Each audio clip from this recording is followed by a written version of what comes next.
Before a man can conquer the world, he must first conquer himself. But most never do. Not because they're incapable, but because they never declare war on what truly holds them back. Their own weakness. That voice in your head that whispers, "Play it safe." The hesitation that creeps in when it's time to speak. The impulse to be liked, to be accepted, to be seen as good. Nietzsche didn't just talk about strength, he demanded it, but not the strength of muscle, not the arrogance of pride. He spoke of a deeper power, one forged in solitude, pain, and brutal honesty. But before we go deeper, drop a comment telling us where you're watching from. Let's see who's really locked in, because this message isn't for the comfortable. It's for the ones standing at the edge of something unfamiliar, staring down the parts of themselves they know they can't carry any longer. Modern life has done everything it can to kill this idea. It tells you to self-soothe instead of self-conquer. It tells you that comfort is a right, that pain is a sign something's wrong. But Nietzsche saw it differently.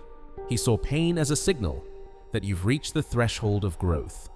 He believed that everything great begins with a war, an inner revolt against who you are to become who you could be. But instead of that war, most people choose distraction. They drown their instincts in dopamine and validation. They sell their time, their attention, their soul, just to avoid discomfort. And then they wonder why they feel powerless. You can't fix this by reading a quote. You can't heal it by journaling your feelings. You fix it by turning inward, by calling your weakness by name. You fix it by deciding, without excuse, without delay, that from this moment on, you will no longer tolerate your own mediocrity. That's the first act of inner war. And until you make that decision, everything else, your goals, your mindset, your identity, is just decoration on a house that's already burning. You want to be powerful? Then stop negotiating with your weakness. Stop pretending it's your personality. Stop dressing it up as empathy, compassion, or humility. Nietzsche didn't care about looking virtuous. He cared about becoming whole. And that wholeness only begins when you face the enemy inside and decide it's time to kill it. Most people have no idea how much their need to be liked is costing them. It sounds harmless, wanting to be seen, appreciated, accepted, but it's the first link in the chain that keeps you enslaved. Nietzsche called it herd morality, the instinct to conform, to behave, to not disturb the peace. And it makes sense. You've been trained since birth to obey this instinct. Praise and punishment taught you to be agreeable. Social media turned your self-worth into a scoreboard, and now you're trapped in the fear of being misunderstood, disliked, or worse, forgotten. But here's the truth Nietzsche understood. If you want to be free, you must be willing to walk alone. You must detach from the opinions of others, from the comfort of approval, from the illusion that you owe anyone your silence, your truth, your potential. Because the man who cannot detach is the man who can be controlled. The moment someone knows you care what they think, they own you. Your movements, your choices, your voice, they all bend under the weight of their expectations. And here's what no one tells you. The people you fear disappointing, the ones whose approval you chase, they're just as lost as you are, clinging to their own illusions. Their opinions aren't born from wisdom, but from fear, from insecurity, from the need to protect their own fragile identity. So when you let them define you, you're not being kind. You're letting the blind lead the blind. Detachment isn't apathy. It's precision. It's knowing when to care and when to cut loose. It's choosing who gets your energy, your vision, your mind, because these are sacred, and not everyone deserves access. Not everyone earns a vote. When your identity is shaped by approval, it becomes hollow. It becomes whatever gets the most claps. But when it's shaped by detachment, it becomes sharp, pure, unstoppable. So the next time you feel the itch to explain yourself, to shrink yourself, to soften your truth so it doesn't offend, pause. Ask yourself, who am I really serving here? Them? Or the lie I was told about needing their acceptance? Then walk away. In silence, in strength, in detachment. That's where the war is won. Emotional debt is the silent killer of potential. It doesn't look like a threat. It looks like being the bigger person, it looks like keeping the peace. It looks like staying in touch with people who drain you, listening to problems that aren't yours, sacrificing your time, your energy, your truth, just to avoid conflict.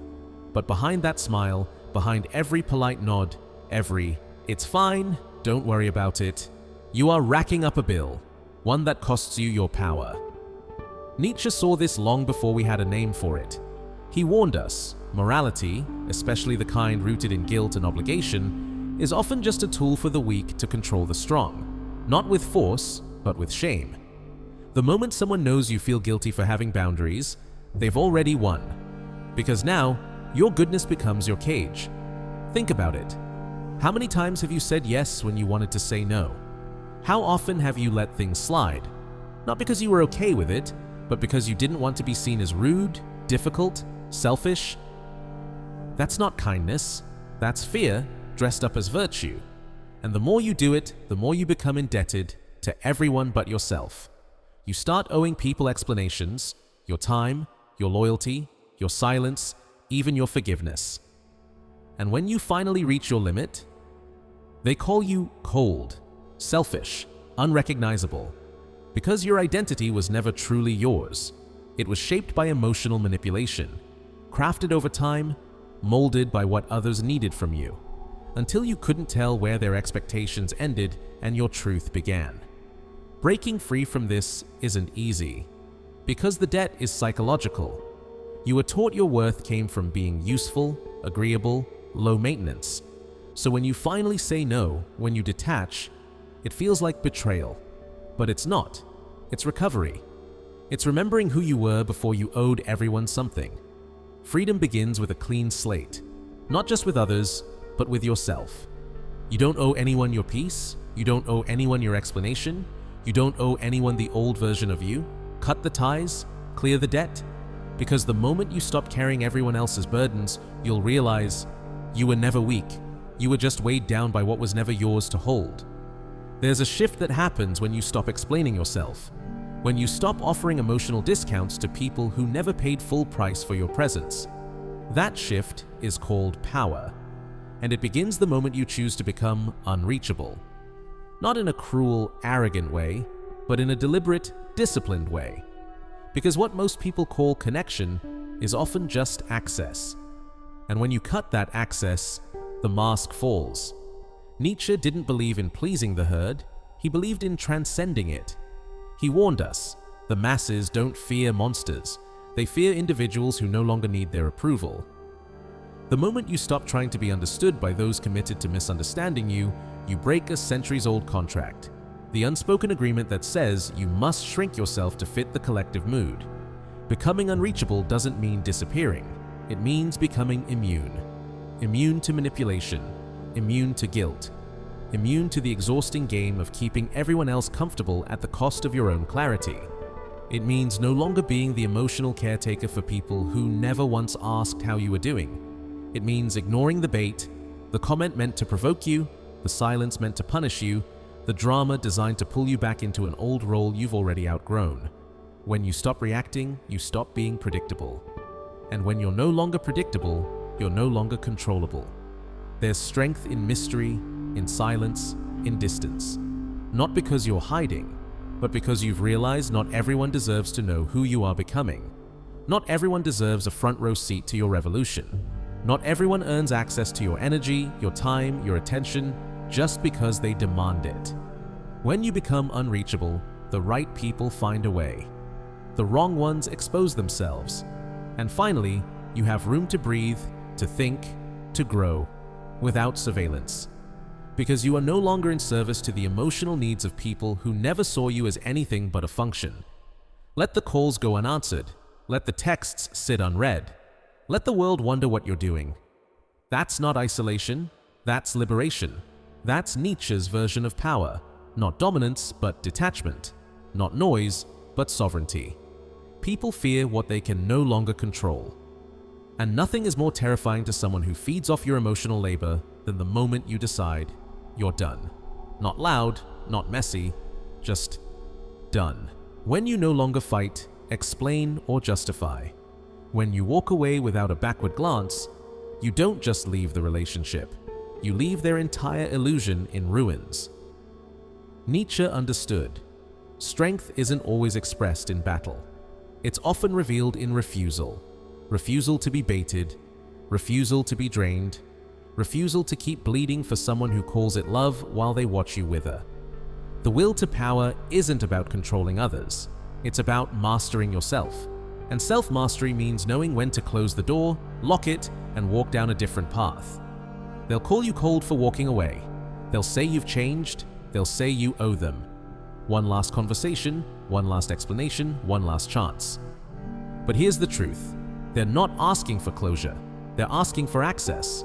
They want one more opportunity to reset the game, to guilt you, charm you, confuse you, just enough to pull you back into orbit. And when you refuse to give it, their fear turns to rage. This is how you know the mask is slipping. The one who once praised your sensitivity will now call you selfish. The one who admired your strength will now say you're cruel. But don't flinch, don't explain, don't engage, because what they're really mourning isn't the relationship. It's the loss of control. Freedom doesn't come with applause. It comes with silence, with accusations, with smears. But beneath that noise is something far more powerful: peace. Peace that comes from no longer being held emotionally hostage by people who only loved you when you were easy to use. When you walk away, not to prove anything, but because your soul has outgrown the game, you become a mirror, one they can't stand to look into. Because your absence says what your words never could. I'm not afraid of losing you. I'm afraid of losing myself. And I won't do that anymore. There's a kind of power that doesn't need to be loud, aggressive, or dramatic. It just is. It walks into a room with calm eyes and no need to prove anything. That power is emotional detachment. And it terrifies manipulators, narcissists, anyone who depends on your predictability to control you. Because once they can't read you, they can't use you. Nietzsche understood. The most dangerous man isn't the one who lashes out. It's the one who doesn't react. The one who listens without responding, observes without explaining, feels without flinching. Emotional detachment isn't numbness. It's not being dead inside. It's clarity. It's calm. It's self-possession. And when you master it, you break the script. Every guilt trip, every backhanded compliment, every carefully crafted insult falls flat. Because you've stepped outside their play. You've stopped giving them a role in your inner world. Most people are easy to manipulate because they're easy to predict. They want to be liked. They want to be understood. They want to make things right.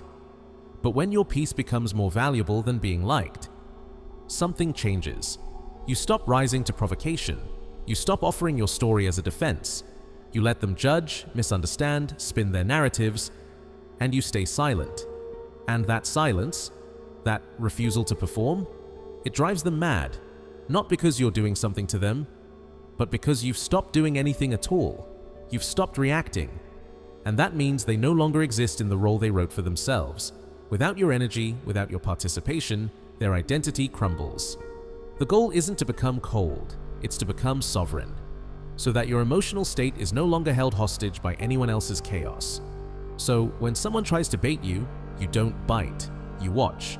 And in that space, between reaction and response, you reclaim everything you once gave away. This is the beginning of real power. Not when you become hard, but when you become whole. When you no longer need to fix, argue, prove, or explain. What's left? Disengagement. Not as a tactic, but as a state of being. It's what happens after you've seen enough to know some people don't want peace. They want control. They don't want understanding. They want access. They don't want resolution. They want the cycle to continue because chaos is the only place they feel powerful.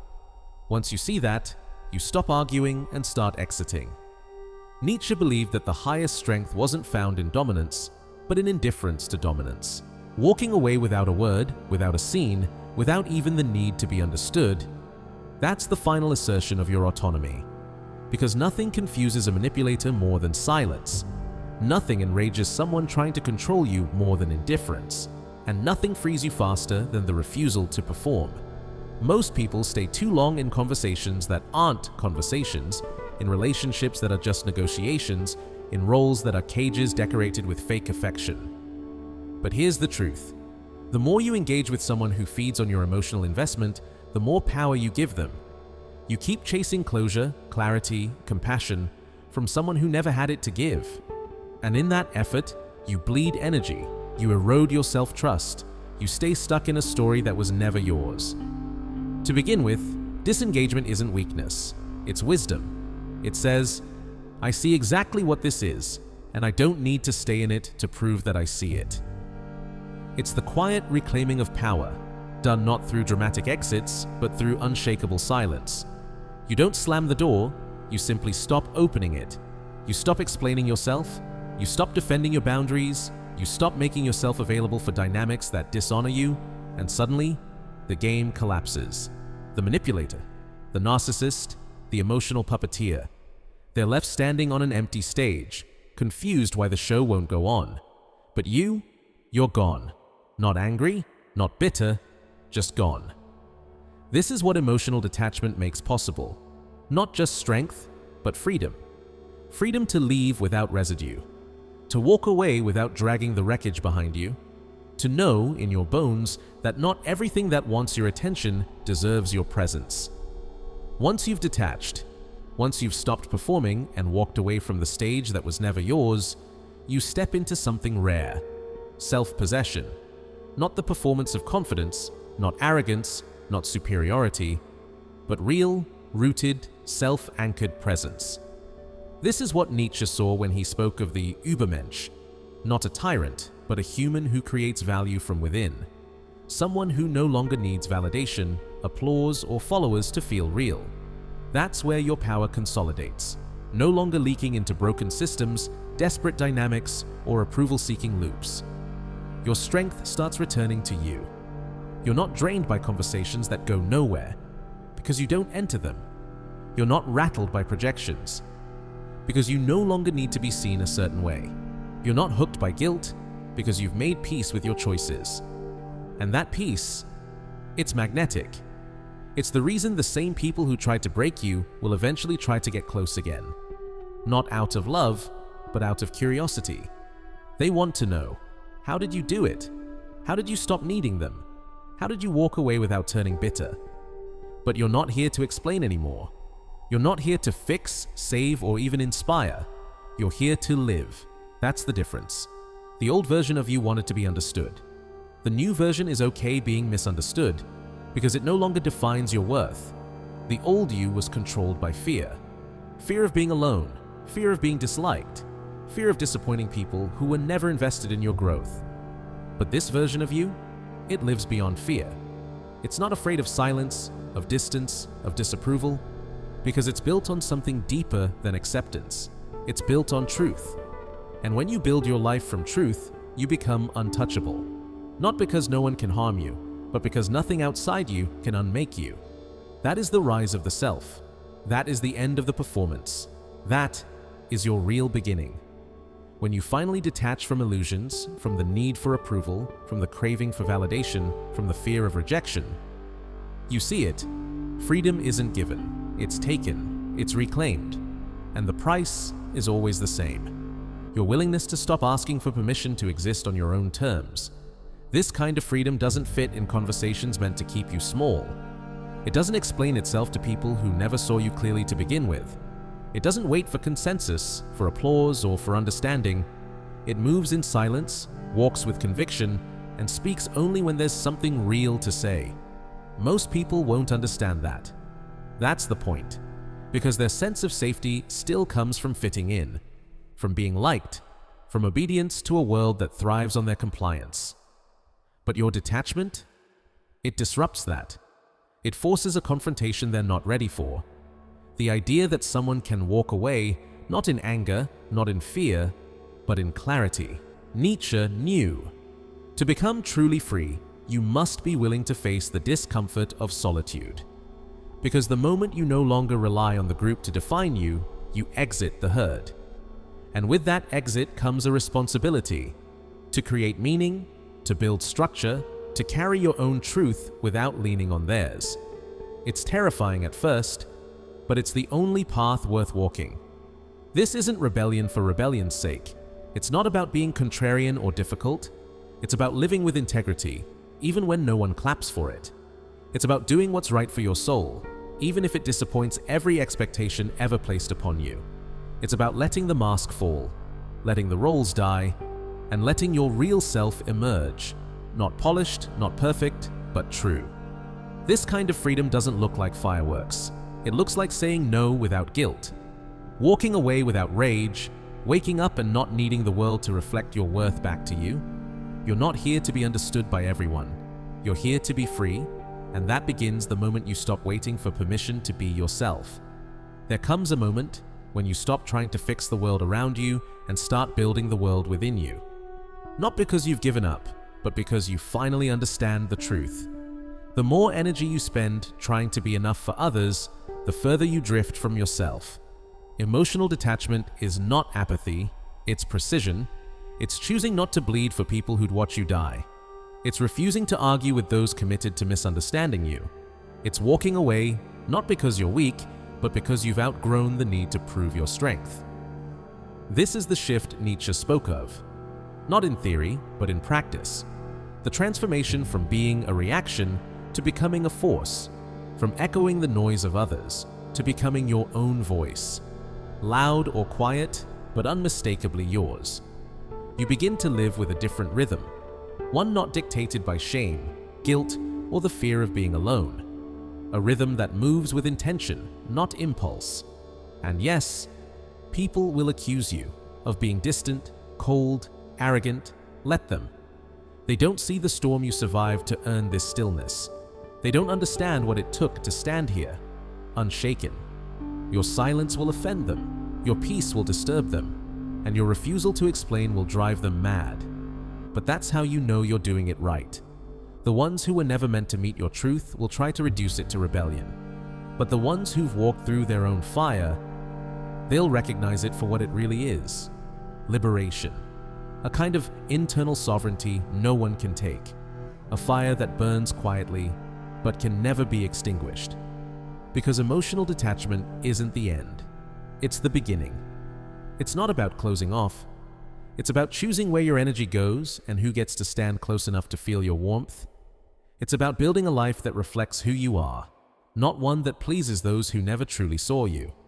So no, you're not too much, you're not too distant, you're not broken, you're becoming. And the more you detach from the noise, the more clearly you'll hear your own voice. That voice is your compass. Let it lead you. Because the world doesn't need another person trying to fit in. It needs someone brave enough to stand out, unapologetically, completely free.